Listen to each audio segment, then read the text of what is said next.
Bonjour, Romain Villard et aujourd'hui je vais vous parler des plus-values. Comme vous le savez, la loi de finances pour 2025 est venue profondément modifier le calcul de la plus-value des biens meublés.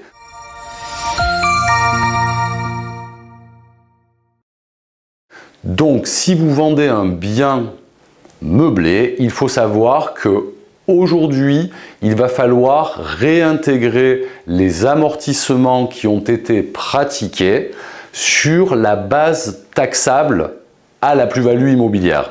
Pour être clair, le montant taxable va être beaucoup plus important.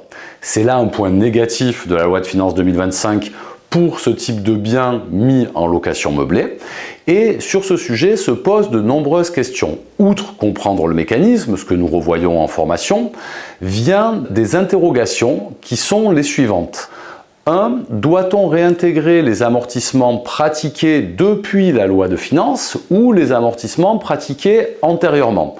Il faut savoir que la manière dont a été rédigé le texte laisse entendre que ce serait de manière rétroactive, mais ce sujet-là n'est pas encore très clair et mérite, si ce n'est discussion, potentiellement un avis du Conseil constitutionnel.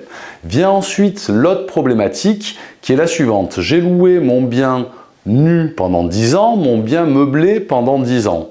Eh bien, comment vais-je calculer la réintégration des amortissements? Sur ce sujet-là, les choses sont assez simples. Seuls les amortissements pratiqués pendant les 10 ans de location meublée seront réintégrés pour le calcul de la plus-value. Vient enfin une troisième question, à savoir, vais-je pouvoir bénéficier des abattements pour durée de détention? Cette thématique liée à la vente des biens meublés, nous la retrouvons dans nombreux de nos modules et nous rentrons dans les détails que nous vous expliquons de manière à ce que vous puissiez comprendre et après expliquer correctement tous les éléments à vos clients. Je vous remercie.